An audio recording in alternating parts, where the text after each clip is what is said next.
देखिए, ये अपोजिशन की तरफ से तो हमेशा होता है और एज ऑफ राइट होता है कि अपोजिशन जो है वो हाउस के अंदर जो है वो प्रोटेस्ट करे। अच्छा। लेकिन हुकूमत की तरफ से जो है वो ये पहली मर्तबा देखने को आ रहा है कि वो अपोजिशन को बात करने से भी रोकती है।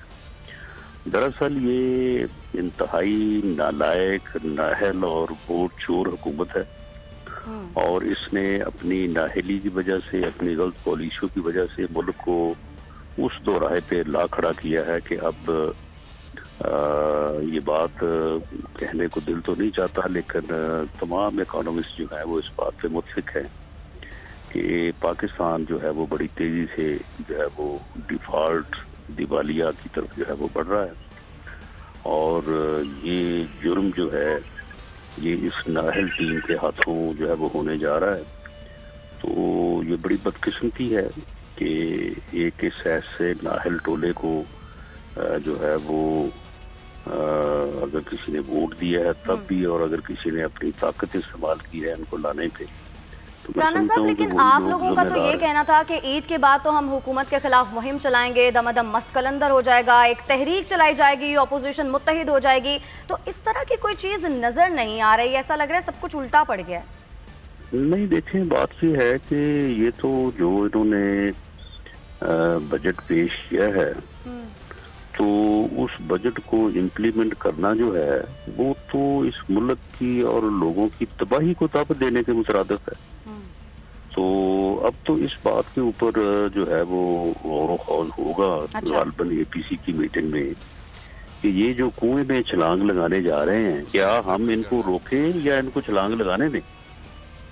और क्या जो जिस तरह से जिस तबाही का शिकार ये होने जा रहे हैं, तो क्या इनको धक्का दे के ये जुम्मा या ये कसूर हम अपने जुम्मे ले लें, या इनको जो है वो खुद ही जो है वो कटे दें। तो इसके ऊपर गौर होगा, लेकिन बहरहाल फैसला वही जो एपीसी कंसेंसस के साथ करेगी, उसके ऊपर पीएमएलएन तो जो है वो अमल करेगी। लेकिन जितने भी इकोनॉमिस्ट हैं उनकी ये मुतफिका राय है कि अब इनको धक्का देने की जरूरत नहीं है। जो इन्होंने कर दिया है, जो जिस तरह से इन्होंने टैक्सेशन की है, जिस तरह से इन्होंने टारगेट्स मुकर्रर किए हैं, ये तबाही है अगले 3-6 महीनों में। अच्छा राना सनाउल्लाह साहब, अगर आप मुझे सुन पा रहे हो, मेरा सवाल ये है कि क्या इस तरह की आपके पास तजावीज है कि हुकूमत करे क्या? क्या इमरान खान साहब जो कह रहे हैं वो गलत है, वो झूठ है कि 4000 अरब रुपया हम इकट्ठा करते हैं, 2000 अरब रुपया कर्जों में चला जाता है, अब हम कहाँ से खर्चे पूरे करें? तो अगर टैक्स नहीं लगाते तो क्या इनके पास रास्ता है और कहाँ से रिलीफ दें, कैसे ये बजट तैयार कर दें, करें क्या? कोई ऐसी चीज है या बस यही है कि राना? नहीं, आप मुझे ये बताएं कि ये जो 30,000 कर्जा, यानी एक तो आप ये देखें कितना झूठा और इतना ये यानी गिरा हुआ इंसान है कि झूठ बोलता है और फिर मुसलसल बोलता जाता है। एक तो ये है कि वो कर्जा जो है वो अब आके 31,000 अरब हुआ है। जब हमारी गवर्नमेंट गई है तो उस वक्त ये 24.956 था। एक तो ये उसे पहले दिन से 5,000 अरब का उसमें इजाफा किया जा रहा है। और अब इसे बंदा कोई पूछे कि तुमने जो 10 माह में हमने तो किया ना 2,000 अरब पर ईयर उसमें इजाफा, तो तुमने जो ये 5,000 10 माह में कर दिया है, तो तुम तो ये तो बताओ ना कि तुमने इसमें किया है। हमारे पास तो बताने को मोटरवेज हैं, ग्वादर बंदरगाह है, बिजली के कारखाने हैं और 20 मेगा प्रोजेक्ट्स हैं। तुम बताओ ये 10 माह में तुमने क्या किया है। और फिर दूसरी बात ये है कि अगर 2,000 अरब कर्जा बढ़ता रहा पर ईयर पिछले 10 सालों में, तो उससे पहले यानी 28 अरब था ना पिछले साल, उससे पीछे जो है वो 26 था, फिर 24 था। तो जब 24,000 मैनेज हो रहा था, 26,000 मैनेज हो रहा था, 28,000 मैनेज हो रहा था, तो इस यानी जाली और नालायक टोले के हुक्मरान आने के बाद ही हर चीज अनमैनेज हो गई।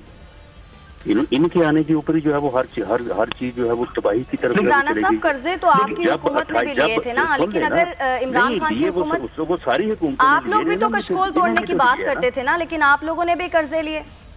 मियां साहब तो कहते थे तायरेला होती उस रिस्क से मौत अच्छी। नहीं तो फिर कर्जे इन्होंने क्यों लिए हैं? फिर तो कर्जे अगर नहीं लेंगे, जिस तरह उसामा पूछ रहे हैं, फिर हुकूमत के पास क्या ऑप्शंस रहे? जैसे आप क्या तजवीज़ देंगे? नहीं, बात ये है कि कर्जे लेने के साथ जो तबाही ये लेके आए हैं, यानी इन नालायकों से कोई पूछे, यानी वोट चोरों से, कि जब डॉलर था 115 पे माइनस प्लस, तो ये कह रहे थे मसनूई तौर पे रोका हुआ है। जब चला गया वो 130 पे, तो उस दिन जो इनके अरस्तू हैं असद उमर, उन्होंने कहा कि जी बस ये देखें, इन्होंने मसनूई तौर पे रोका हुआ था, ये 10-15 रुपए का मामला था, अब ये 130 पे आ गया, अब ये आगे नहीं जाएगा, मैं गारंटी देता हूँ। अब जो है वो डॉलर की कीमत सही हो गई है, इससे एक्सपोर्ट बढ़ेगी, ये होगा वो होगा। अब इनसे पूछो कि 160 पे क्यों जा रहा है ये? वो भी 130 तक तो हमने रोका हुआ था ना, चलो वो 130 हो गया, अब 160 पे जो है, ये बताओ ना कि ये किसकी नालायकी है, ये किसकी गलत पॉलिसी है?